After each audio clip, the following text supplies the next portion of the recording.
Assalamualaikum warahmatullahi wabarakatuh. Sahabatku, saudara-saudaraku, kaum muslimin dan muslimat dimanapun antum berada, alhamdulillah kita bisa bertatap muka dalam keadaan sehat walafiat. Mudah-mudahan kesehatan lahiriah ini juga ditopang kesehatan batiniah, sehingga kita betul-betul sehat dalam arti yang sebenarnya di dunia sampai nanti ke jannah. Amin, Allahumma amin. Nah, menjadi manusia yang tenang. Pertanyaannya, kalau nggak jadi manusia yang tenang, mau jadi manusia yang seperti apa? Manusia yang kemerungsung kalau bahasa Jawa. Kemerungsung itu dalam bahasa Arabnya al-ajalah. Al-ajalah itu bukan tergesa-gesa. Walaupun salah satu arti al-ajalah adalah ketergesa-gesaan. Ketergesa-gesaan itu hanya salah satu wujud karena orang tidak tenang. Maka dikatakan dalam sebuah riwayat, "Ata'anni minallah wal ajalah minasyaiton." Atau kama qala SAW. Bersikap tenang itu adalah berasal dari Allah, wal ajalah dan bersikap tidak tenang, lawannya ata'anni tadi, bersikap tidak tenang adalah dari setan. Karena itu kalau kita pengen jadi manusia yang hidupnya itu selalu dalam naungan Allah Ta'ala, pertolongan Allah Ta'ala, rahmatnya Allah Ta'ala, maka kita harus bisa menjadi manusia yang tenang. Nah, caranya bagaimana? Ini yang akan kita bahas bersama. Insya Allah, doakan saya dikasih ilmu yang manfaat, sehingga antum bisa mendengarkan, dapat ilmu yang manfaat, dan manfaatnya berkelanjutan sampai ke jannah. Amin. Allahumma amin. Walaupun pertemuan kita sesaat, pertemuannya nggak lama, mudah-mudahan manfaatnya selama-lamanya. Amin. Kenapa kita jadi tidak tenang? Jawabannya adalah karena kita merasa terancam. Terancam jabatannya, jadi nggak tenang. Terancam batas waktu pengerjaan tugasnya, jadi nggak tenang. Terancam batas waktu membayar hutang. Sudah tiba waktunya, duitnya belum ada, jadi nggak tenang. Ya, semua keterancaman itu membuat kita jadi nggak tenang. Kenapa kita jadi nggak tenang ketika terancam?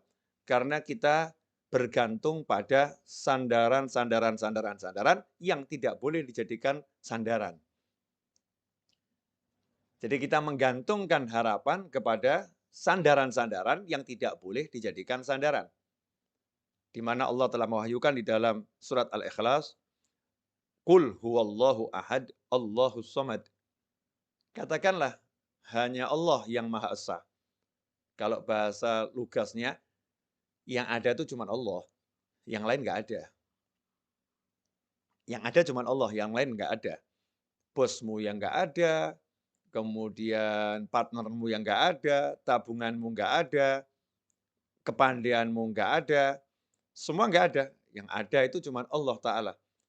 Yang berlangsung itu ya hanya keputusannya Allah Ta'ala. Yang berkuasa ya hanya Allah Ta'ala.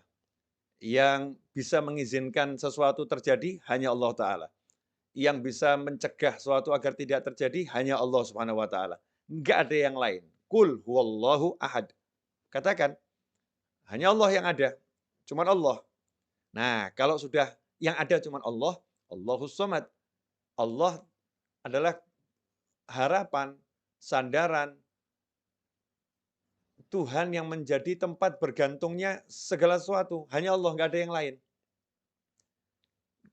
Kalau udah begitu, kemudian kita jadi tercerahkan. Oh, yang bisa nolong hanya Allah. Yang bisa bantu hanya Allah. Yang bisa menyelesaikan masalah kita hanya Allah. Yang bisa ngasih kita rezeki hanya Allah. Yang bisa hanya Allah. Yang mampu membuat jadi tidak bisa hanya Allah. Yang bisa mencegah hanya Allah, nggak ada yang lain. Disitulah kemudian kita menjadi tenang. Kenapa? Karena urusan sama Allah itu semua serba mudah. Nggak ada urusan sama Allah ruwet. Nggak ada susah. Semua serba mudah. Simple. Mau ketemu paling mudah ketemu Allah. Mau ketemu Habib Novel, susah. Ya mesti atur jadwal harinya, udah harinya datang ke Solo, tiba-tiba Habibnya lagi ngaji online, nggak bisa nemuin tamunya. Ditunggu selesai ngaji online, tamunya ketiduran, Habibnya pergi ke mall, misal gitu kan ya.